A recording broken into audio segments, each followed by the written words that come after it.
Assalomu alaykum aka. Ishlarimiz davom etyapti. Matiz avtomobilni olib qo'ygan edik. Xullas, dinam zaryad bermay kelgan. Akkumulyatorlarni qo'yib, akkumulyator zaryad qildik. Xudo xohlasa mashina yurgizib tekshirsak, dinam zaryad bermayapti ekan.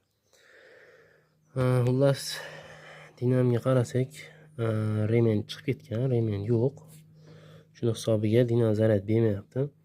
Remen nimaga chiqib ketgani sababi, xullas, mana shu tomondan yog' oqqan yerga. Mana ko'rishingiz mumkin.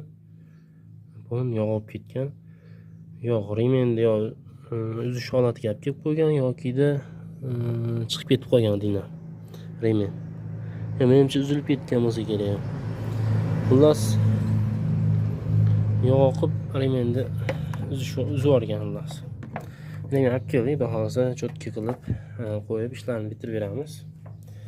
Ishlarimiz davom etyapti. Xudo xolasa bemalol kelib ishlarni bitirib ketsanglar bo'ladi. Tayyorgarlarimiz ham bor. Tayyorgarlar tugabdi deb o'ylashibdi ko'pchilik klientlarimiz. Xudo xolasa tayyorga hali beri bor ancha. Bemalol kelib tortkizib ketishinglar mumkin.